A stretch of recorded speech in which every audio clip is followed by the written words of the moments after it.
ఒకరోజు ఒక వృద్ధుడు టిఫిన్ చేయడం కోసమని ఒక హోటల్కి వెళ్తారు. అక్కడికి వెళ్ళిన తర్వాత టేబుల్ దగ్గర కూర్చొని వెయిటర్ ని రమ్మంటారు. వెయిటర్ వచ్చి, సార్ మీకేం కావాలి అని అడుగుతారు.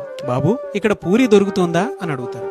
దొరుకుతుందండి, 50 రూపాయలు అని అంటారు. వెంటనే మనసు మార్చుకొని తన జేబు వైపు చూసుకొని తన దగ్గర ఉన్నటువంటి డబ్బు మొత్తం లెక్క వేసుకుంటూ, బాబు ఇక్కడ దోశ దొరుకుతుందా అని అడుగుతారు. దొరుకుతుందండి అని విసుగ్గా చెప్పాడు ఆ వెయిటర్. ఎంత అని అడిగితే 45 రూపాయలండి అని అంటారు. తర్వాత మళ్ళీ వెంటనే, బాబు ఇక్కడ ఇడ్లీలు దొరుకుతాయా అని అడుగుతారు.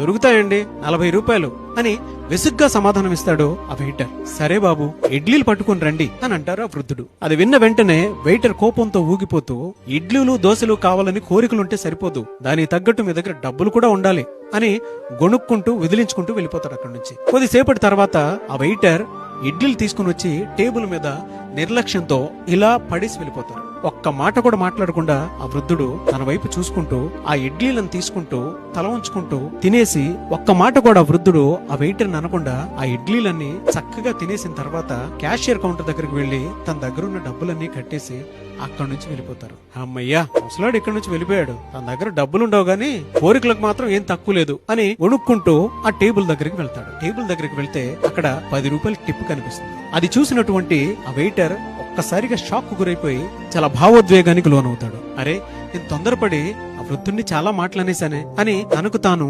చాలా ఎమోషనల్ అయిపోతూ ఉంటారు. ఈ ఎంటైర్ ఇన్సిడెంట్ మనకేం సూచిస్తుంది అనంటే, జీవితంలో కొన్ని విషయాలు మనం ఎప్పటికీ డబ్బుతో కొనలేం. అవేంటి అనంటే మర్యాద పూర్వకమైనటువంటి ప్రవర్తన, గౌరవం, విలువలు, వ్యక్తిత్వం, నిజాయితీ, ప్రేమ, సహనం, ఇంగిత జ్ఞానం, హుందాతనం. వీటిని ఎప్పటికైనా సరే ఒక నిబద్ధత, సహానుభూతి ద్వారా మాత్రమే మనం పొందగలుగుతాము. అందుకే జీవితంలో ఎవరిని కూడా డబ్బుతో ఎప్పుడూ చూడొద్దు. దానివల్ల మన విలువ తగ్గిపోతూ ఉంటుంది. అలా మిమ్మల్ని ఎప్పుడైనా డబ్బును చూసి అవమానిస్తే కింద కామెంట్ బాక్స్ లో డెఫినెట్ గా షేర్ చేయండి.